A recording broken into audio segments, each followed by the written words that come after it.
First of all, I want to thank you all for pushing play and stopping by and sharing a few minutes with me as I share with you a new true crime story. If you don't mind, go ahead and hit that like button. And if you haven't subscribed, please do. And tap that notification bell so you will be notified when I upload new content. I do want to start this one out with a trigger warning. We will be discussing SA, R, and PTSD. So if any of these topics are something that you find triggered about, then please click off this video, and I have several more in the playlist that I'm sure you can have a good experience listening to. I also want to say that everything in this video is completely alleged, and if it cannot be substantiated by fact, it is solely my opinion and my opinion only. I highly suggest, as always, do your own research and form your own opinions. Now, with all of that being out of the way, today we are going to be talking about the Indiana Night of Terror.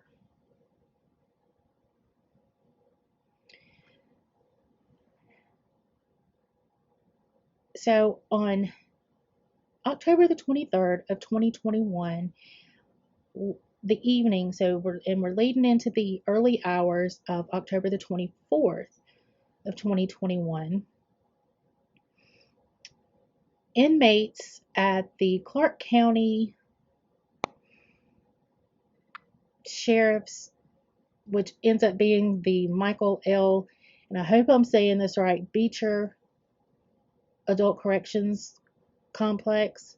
So basically, the county jail there in Clark County, Indiana, which is Jeffersonville, Indiana. The male inmates ended up breaking into the women's side of the prison. So a correction officer that was working that evening, David Lowe, allegedly sold his jail keys to two inmates for $1,000,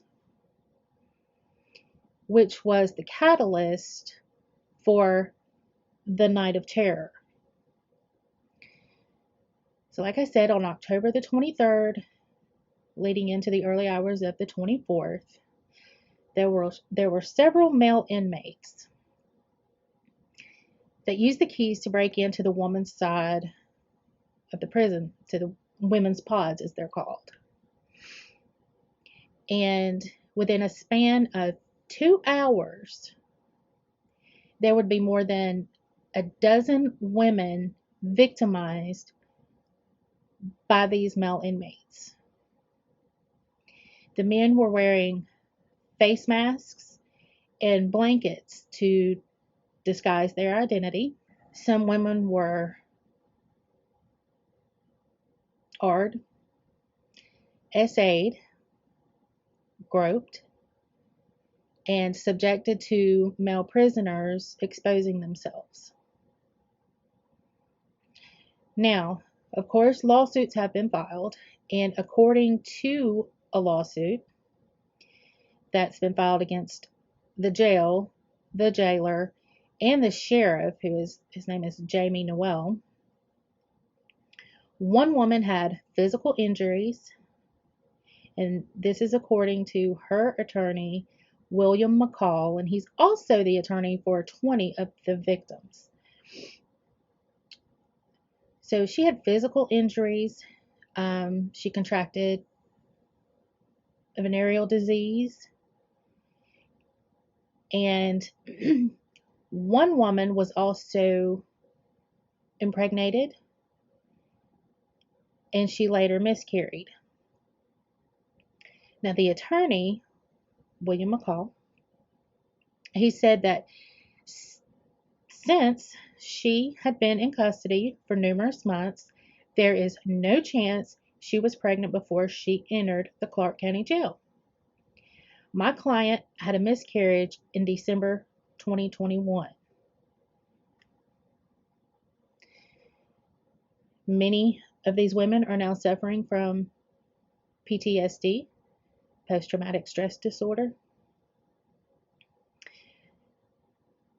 The victims say they were punished following the event,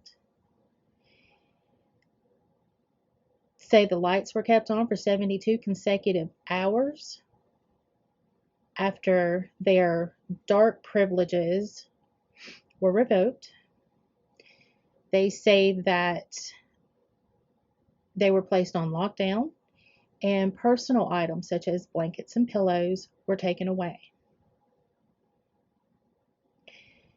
Now, when I first started reading about this case and looking into it, my question was cameras. What did the cameras show? So it's reported that the cameras were positioned enough for you to be able to see the male inmates entering the women's side, the pods. Now, I could not find where it actually said that it showed them doing anything inside of those pods, but I definitely found that part, and hopefully more will come out later, because like I said, there are lawsuits filed, and so there's a lot more to come on this story.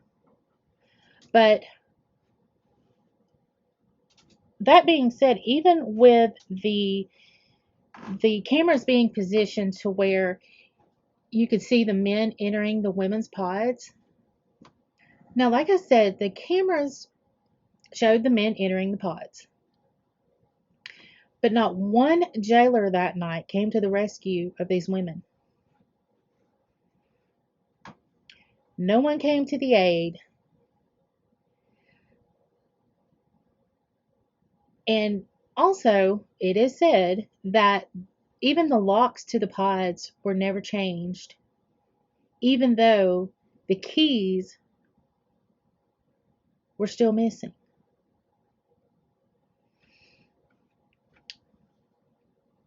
How horrible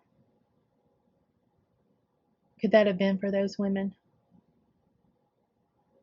No matter why, what they did or allegedly did to find themselves in the position that they were in, no one deserves that. No one. And I'm sure most of you have visited a jail, visited a relative, or, you know, there's so much hustle and bustle. And even in the evening times, I mean, you still have people supposedly working, and there are so many doors and cameras, and how does no one know? I'm not going to say no. How does no one come to the aid? Because you cannot tell me that no one knew this was going on. You have over 2 dozen victims here, and nobody.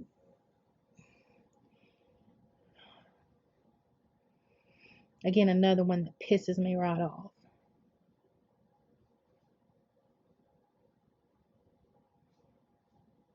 But let's get further. Now, the male inmates' intentions were very clear. Allegedly, they were reported yelling, "Where's the kitty at?" Except they didn't use kitty. "I haven't had kitty in 2 years." Again, not using kitty.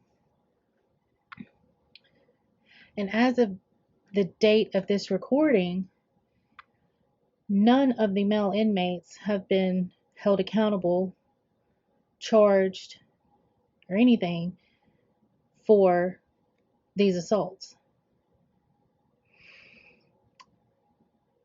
And it's reported that it's because they use disguises. So I'll be curious to see when these trials or things do come out in court, if the jailer names the two that actually bought the keys. Because I think at the least they should be charged, right? If you can't get the rest of them, which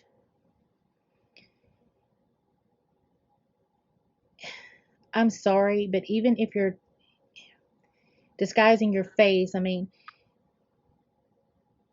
are there tattoos that show on the arms, or is there some kind of distinctive thing?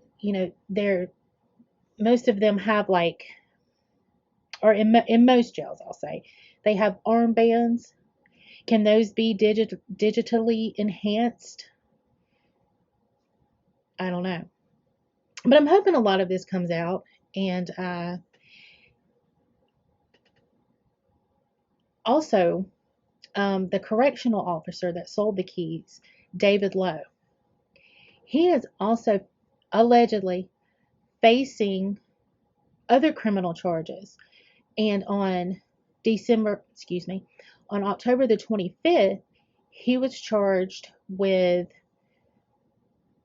trafficking with an inmate, official misconduct, and aiding or causing escape.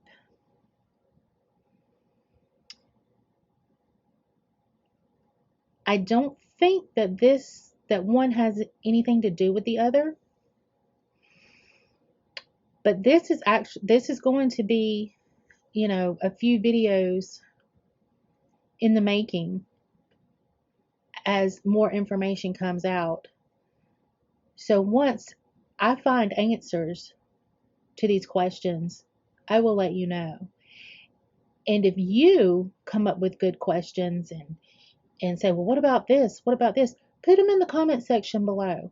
And I'll be sure to see if I can find answers for those, or at least listen out for those while I'm, once the trials start and more records are released and documents come out. So like I said, there have been multiple lawsuits filed, and one was filed just a couple weeks ago, July the 25th, 2022, in the U.S. District Court of Southern Indiana, where the plaintiffs are seeking damages in a jury trial.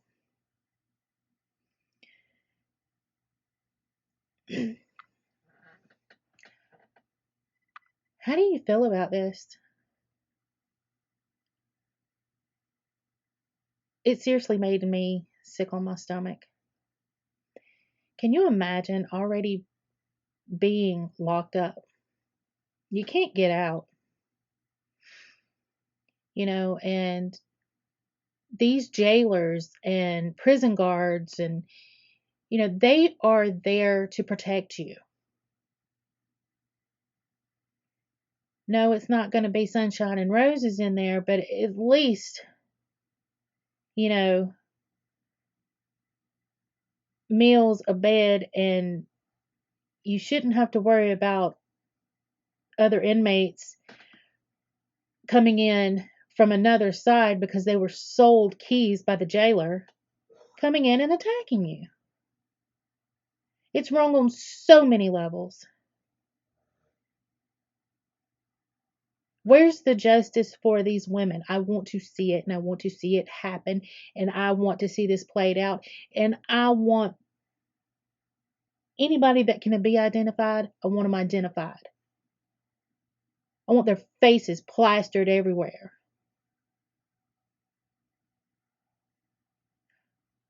If you guys ever get the opportunity to watch this video, you are sick-minded individuals.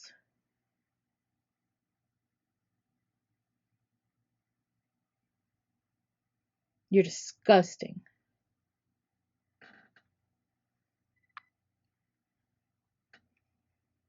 And I pray you have to live the rest of your life alone and looking over your shoulder. And even that's more than you deserve. But anyway, guys, like I said, if you have questions you want me to look out for as this progresses, let me know. And I'll certainly do that. But for now, that's all I've got. I'm not going to say I hope you guys enjoyed the video, but I hope you found the content enlightening. And if you did, please hit the like button, even though there's nothing to like about it. And hit the subscribe button if you don't mind, and tap the notification bell so you'll be notified when I found out more about this case. But I hope you all are having a great day. And I'll see you on the next one. Again, my name is Angie, and I have just uploaded. See you guys later.